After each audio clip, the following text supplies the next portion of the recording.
ये अंतिम शरीर है, इससे आगे कोई शरीर नहीं है, क्योंकि बड़े भाग्यमान स्तन पावा, सुर दुर्लभ सद ग्रंथन गावा। वहाँ पर पूछा है काकभूषणी से, गरुड़ जी महाराज ने प्रश्न किया है कि सबसे उत्तम शरीर कौन सा है।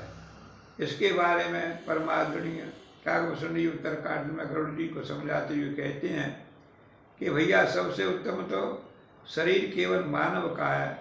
और उन्होंने बताया भी कि नर तन सम नहीं कब न्यू देही, जीव चराचर जात चते ही, स्वर्ग नरक अपवर्ग न सैनी, ज्ञान विराग भगत शुभ दैनी। पर सो तनु धरि हरि भजै न जे नर, होय विषयरत मंत मंत तर। कांच किरच बदले ते लही, उपकर से धारे परस मण दही।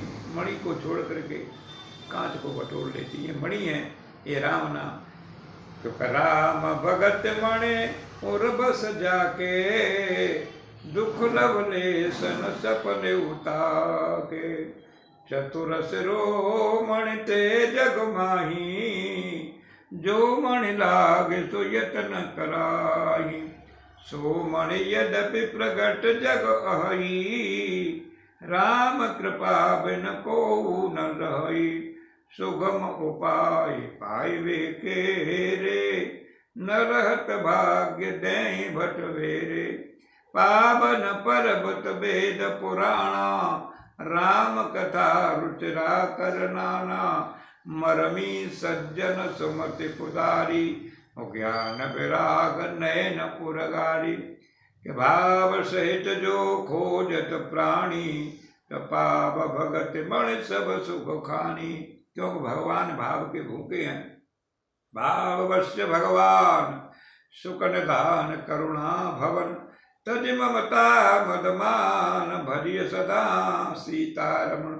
क्यों हमारे शास्त्रों में पुराणों में दो चीजों की महिमा बताई गई, या तो भगवान के नाम की या सत्संगी।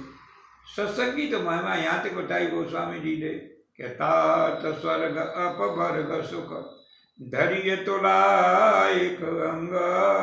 तूलनताय सकल मिले, जो सुख लब सत्संग। एक लब का भी सत्संग मिल रहा है, जीव को तो कल्याण कर देता है। गोस्वामी जी को माता रत्नावली के एक पल का सत्संग दिया था। यही कहा था जो वहां से आए, यही कहा था ये शरीर मलबूत दृष्टा का भरा हुआ। अष्टदेह और चर्म मम जासों ऐसी प्रीत, जो होती श्री राम थे तो कौन होत भयभीत। यही बताया उस परमात्मा को हमको याद करना चाहिए, उस कारीगर को हमको याद करना चाहिए जिसने ये शरीर मिला है। जैसी मुझसे तुमने प्रीति की बलबूत दृष्टा से, ऐसी यदि आदि भी भगवान से हुई तो भगवान की प्राप्ति हो जाती। और उन्होंने ये दुआ लिखा है, रत्नावली माता का ये दुआ है कि बेही नाले मूत हैं, बेही नाले पूत। राम भजे सो पूत है, नहीं मूत को। मूत को ब्राह्मण का मूत, कोई क्षत्रिय का मूत, कोई वैश्य का मूत, कोई शूद्र का मूत। ये सब जब तक राम भजे तो पूत है, नहीं मूत को मूत। इसलिए हमको हर समय प्रभु का चलते फिरते उठते बैठते प्रभु का चिंतन करना चाहिए। जीवन का लक्ष्य केवल भगवान की प्राप्ति है। जिसकी वाणी भगवान के नाम गुण लीलाओं का वर्णन करते करते गदगद हो जाती है, जिसका चित्त भगवान के रूप गुण स्वभाव लीलाओं का चिंतन करते करते द्रवित हो जाता है, जो बार बार रोने लगता है, कभी हंसने लगता है, कभी लोक लज्जा छोड़ करके ऊंचे स्वर से गाने लग जाता है, कभी नृत्य करने लग जाता है। तो भगवान कह रहे हैं ऐसा जो मेरा भक्त है, वे तीनों लोकों को पवित्र करने वाला